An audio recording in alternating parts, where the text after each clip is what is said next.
اللہ الرحمن الرحیم اللہم صلی علی محمد وعلی آل محمد۔ السلام علیکم۔ اچھا، بہت سارے ہمارے بھائی بہن حضرات اور خواتین ایسی ہیں جو بندش کے حوالے سے پریشان رہتی ہیں، یا انہیں کسی نے بتا دیا ہے کہ آپ کے اوپر بندش ہے،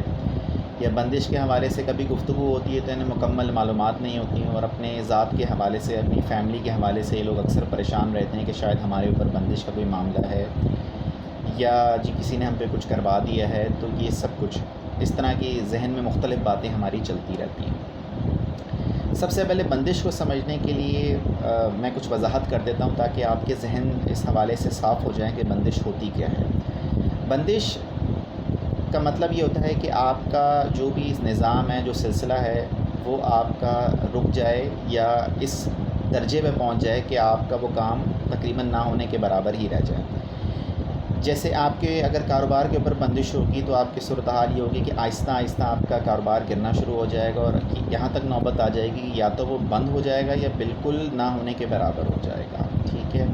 اسی طرح سے اگر آپ کے رشتوں کے اوپر بندش ہوگی تو آپ کی صورتحال یہی ہوگی کہ یا تو آپ کے رشتے آنا بند ہو جائیں گے، یا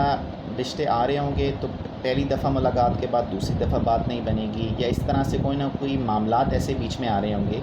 کہ آپ کا رشتوں والا معاملہ نہیں ہو رہا ہوگا، ٹھیک ہے۔ عام طور پر لوگ رشتوں اور کاروبار کے حوالے سے ہی زیادہ پریشان ہوتے ہیں کہ شاید ہمارے اوپر بندش لگی ہوئی ہے۔ تو بندش کی مختصر سی میں نے آپ کو وضاحت کر دی۔ اب بندش دو طرح کی ہوتی ہے، ایک بندش ہے جو اللہ رب العزت کی طرف سے لگ جاتی ہے، اور ایک بندش ہے جو انسان یا جنات جو ہیں وہ دوسرے انسان پہ لگانے کی کوشش کرتے ہیں یا لگاتے ہیں، وہ اللہ کے حکم سے،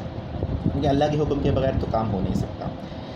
اب سب سے پہلے سمجھنے ہیں کہ اللہ رب العزت کی طرف سے بندش کیسے ہوتی ہے۔ اللہ رب العزت کی طرف سے بندش کا معاملہ تب آتا ہے جب انسان اپنے گناہ کی وجہ سے اللہ رب العزت کو اس درجے پہ ناراض کر دیتا ہے کہ اللہ رب العزت اس کو اپنی طرف متوجہ کرنے کے لیے یا اس سے ناراضگی کی وجہ سے اس کے معاملات روک دیتے ہیں۔ جیسے مثال ہے کہ ہم اگر کاروبار میں دو نمبری کر رہے ہوں گے، یا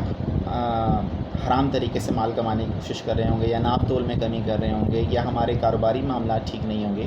تو اللہ رب العزت کی ذات ناراض ہو کر ہمارے اوپر بندش کا معاملہ کر دیتی ہے، اور آہستہ آہستہ ہمارا کاروبار تباہ برباد کی طرف چلا جاتا ہے، یا ہم جو ہے وہ کسی بہت بڑے نقصان کا شکار ہو جاتے ہیں، ٹھیک ہے۔ اور اسی طرح سے رشتوں کے حوالے سے اگر ہم دیکھیں تو اللہ رب العزت کی ذات رشتوں میں بندش کا معاملہ کب کرتی ہے کہ جب آپ کے پاس کوئی رشتہ گھر میں چل کر آتا ہے اور آپ اسے کسی بھی حوالے سے منع کرتے ہیں، ایسا کوئی ریزن بنا کر جو کہ اللہ رب العزت کی ذات کو برا لگ جاتا ہے۔ مثال کے طور پر کہ ایک لڑکے کا رشتہ لڑکی کے لیے آتا ہے اور لڑکے کچھ کم پیسے کماتا ہے، تو آپ اسے بڑے برے طریقے سے انکار کریں کہ یہ تو کماتا کیا ہے، میری بیٹی کو رکھے گا کس طریقے سے، یا اس کو حقیر جان کر اس کو انکار کیا جاتا ہے، یا کسی کی تذلیل کی جاتی ہے رشتوں کے حوالے سے، تو بھی اللہ رب العزت کی ذات کو یہ بات ناگوار گزرتی ہے اور بندش لگ جاتی ہے بندوں کی طرف۔ پھر ہم ادھر ادھر بھاگتے ہیں کہ بھئی کسی عامل کے پاس جاتے ہیں، ادھر ادھر جاتے ہیں کہ جی بھئی ہم پہ کسی نے کچھ کروا تو نہیں دیا، آپ چیک کریں دیکھیں۔ عام طور پر انسان کے اوپر جب بھی بندش کا معاملہ آتا ہے تو وہ یہی سوچتا ہے کہ شاید کسی نے مجھ پہ جادو کر دیا یا بندش لگا دی ہے، لیکن موسٹ آف دا کیسز، یعنی بہت دفعہ ایسا نہیں بھی ہوتا کہ کسی انسان کا کوئی آپ کے معاملے میں عمل دخل ہو، بلکہ آپ کے اپنے گناہ اور اللہ رب العزت کی ذات کو ناراض کرنے کی وجہ سے آپ کے اوپر بندش لگ جاتی ہے، اور اللہ رب العزت آپ کو اپنی طرف متوجہ کروانے کے لیے یا کچھ عرصے آپ کو سزا دینے کے لیے آپ کے اوپر بندش کا معاملہ لگ جاتا ہے۔ تو اس حوالے سے ہمیں سب سے پہلے تو استغفار کرنی چاہیے، مسلسل اللہ سے استغفار کرنی چاہیے، اللہ سے اپنے گناہوں کی معافی مانگنی چاہیے، اور اللہ رب العزت سے درخواست مسلسل کرتے رہنا چاہیے کہ یا اللہ اگر میری ذات سے کوئی غلطی ہو گئی ہے، یا میں نے کچھ ایسا معاملہ کر دیا ہے کہ جس کی وجہ سے آپ مجھ سے ناراض ہیں، تو میری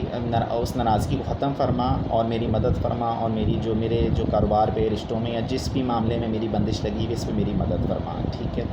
اب چلتے ہیں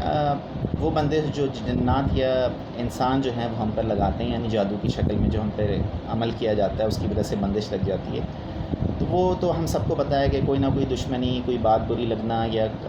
حسد، جلن، ان کی وجہ سے کوئی ہم پہ بندش لگانے کی کوشش کرتا ہے۔ جب ایسے آپ کے پاس حالات ہوں کہ آپ کو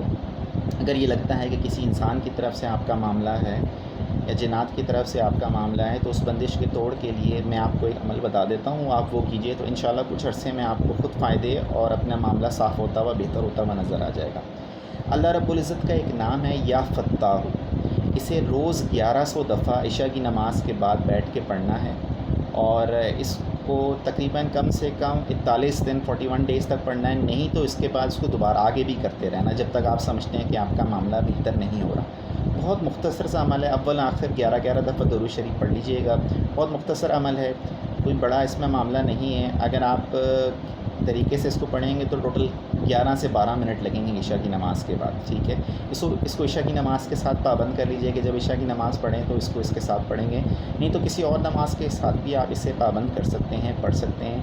لیکن اگر ایک عشاء کی نماز کے ساتھ آپ باندھ دیتے ہیں تو عشاء کی نماز کے بعد چونکہ عام طور پر لوگوں کو فراغت ہوتی ہے، گھر کے اندر ہی موجود ہوتے ہیں، کوئی کام نہیں کرنا ہوتا، تو وہ پڑھ سکتے ہیں۔ مرد اور عورت دونوں یہ عمل کر سکتے ہیں حضرات۔ اگر گھر کے اوپر بندش لگی ہوئی ہے تو دونوں کریں گے تو اوبیسلی زیادہ فائدہ ہوگا اور آپ کو کچھ چند دنوں میں اپنے معاملات بہتر ہوتے ہوئے بھی نظر آئیں گے۔ میں پھر دہرا دیتا ہوں،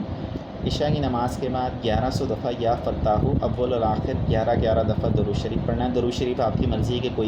کوئی بھی درود آپ پڑھ سکتے ہیں، ٹھیک ہے۔ تو انشاءاللہ کچھ دنوں میں آپ کے معاملات بہتر ہونے لگ جائیں گے۔ ساتھ میں استغفار کا عمل بھی جاری رکھیں، کیونکہ ظاہر ہے ہم سے گناہ تو ہوئے ہوں گے اور ہو رہے ہوں گے،